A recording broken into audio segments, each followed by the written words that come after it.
Ça y est, je suis dans ma semaine de concours blanc et c'est terrifiant, vraiment. Fouf, alors aujourd'hui j'avais maths et anglais. Je sais pas ce qui était le pire entre les deux. Comment dire, j'ai l'impression de m'en être plutôt bien sorti dans les deux. Bon alors, je vais faire ça méthodiquement. Déjà, en maths, ça s'est plutôt bien passé parce que j'ai réussi à... Alors, j'ai pas réussi à tout faire, il m'a manqué une page du sujet sur quatre, ce qui n'est pas terrible. Mais tout ce que j'ai fait, je pense l'avoir plutôt bien réussi.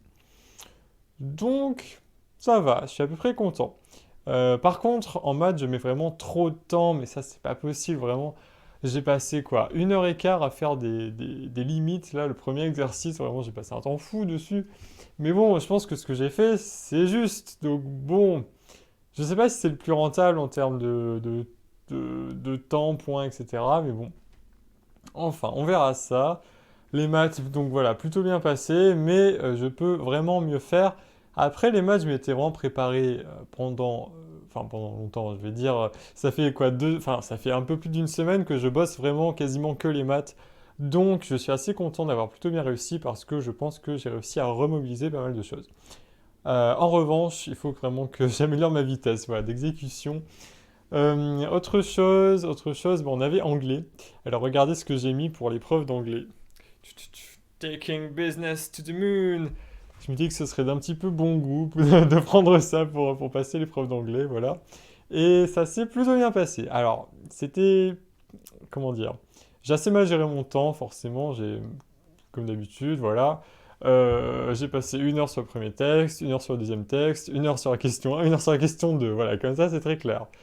Non, même pas 1 heure sur la question 2 en fait, parce que le temps que j'y réfléchisse, il me restait 40 minutes pour l'écrire. Bon, c'est pas terrible. Mais du coup, ça m'a bien plu parce que vous savez que j'adore l'anglais et j'aime beaucoup faire de la traduction. C'est quelque chose qui me plaît. Donc je me suis bien amusé avec les textes. J'ai vraiment essayé d'être le plus idiomatique possible. Alors en français, de l'anglais vers le français, je pense que j'y suis plutôt bien arrivé. Maintenant, du français vers l'anglais, il y avait quand même des choses que je suis pas arrivé à traduire. Qu'est-ce que je suis pas arrivé à traduire? Euh, Il y avait, oui, se faire la malle. Je sais pas comment dire ça en anglais. Bon, je vais faire une petite recherche. Et si vous le savez, bah, dites-le moi comme ça m'évitera de faire une recherche. Voilà.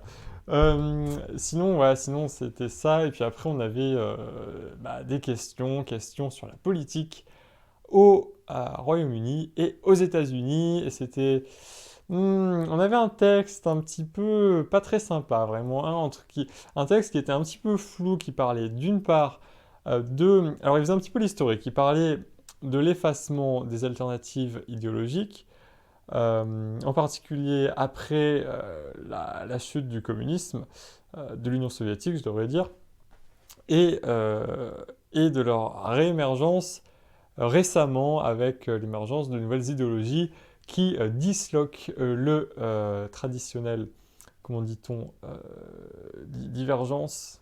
J'ai des mots anglais qui me viennent maintenant, c'est pas possible après avoir fait 4 ans d'anglais.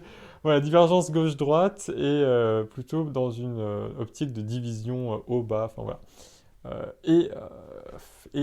C'était un petit peu dur à expliquer tout ça, mais bon, je pense que je m'en suis relativement bien sorti. Après, je me suis rendu compte de quelque chose dont je m'étais déjà rendu compte un petit peu avant, mais aujourd'hui c'est devenu très clair, c'est que j'arrive beaucoup mieux à avoir de la fluidité. Et ça, je pense que c'est dû à mon voyage aux États-Unis, qui était cet été, qui m'a vraiment beaucoup aidé en anglais, pour gagner en fluidité tout simplement. Parce qu'en anglais, j'avais déjà plutôt un bon vocabulaire, plutôt des bonnes structures, etc., plutôt des bonnes idées, mais j'avais du mal à articuler tout ça. Et aujourd'hui, quand j'écris en anglais, je me rends compte que j'ai 46 000 alternatives qui me viennent dans ma tête, et je me dis, qu'est-ce qu'il faut le plus stylé à mettre dans une copie? Et du coup, bah, voilà, je fais ça, mais le problème, c'est que souvent, et j'espère pas, c'est quand même un petit peu au détriment du fond que je le fais. Donc là, j'ai essayé de concilier le fond et la forme, ce qui n'était pas évident. Et puis sur la question 2 aussi, c'était vraiment pas facile. C'était quoi la question? Ah oui, alors la question, il faut quand même la prendre dans un petit peu toute sa dimension.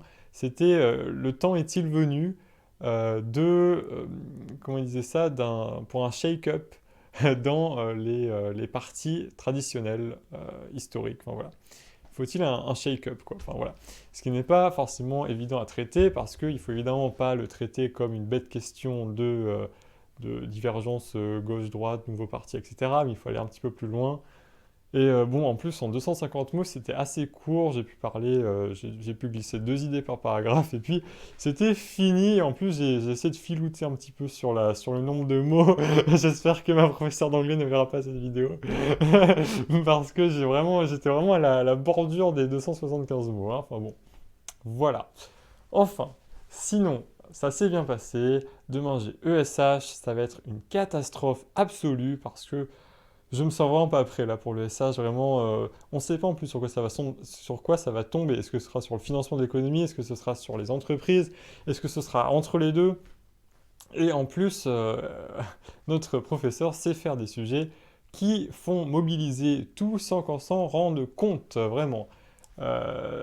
Vraiment, bah, il faut savoir tout réutiliser en fait comme me le disait un ami ce matin et aujourd'hui et même il me l'a redit à midi, je crois, c'est que le SH, c'est en fait vraiment de la gymnastique mentale et il faut savoir tout articuler, tout remobiliser dans tous les sens, ce qui est dur à faire. Oh là là, et puis j'ai oublié de vous dire, demain j'ai espagnol. Ça va être le pire parce que l'espagnol, je me sens encore moins prêt. Alors vraiment le SH, je me sens prêt vraiment comme ça. Attendez, je regarde l'écran, voilà, comme ça, mais alors l'espagnol, c'est vraiment comme ça, quoi. Voilà, donc l'espagnol, bon, bah, la traduction, je vais faire ce que je peux. Le thème, bah voilà. Les questions, ça va être pareil. Alors, a priori, ce sera sur la politique en Amérique latine.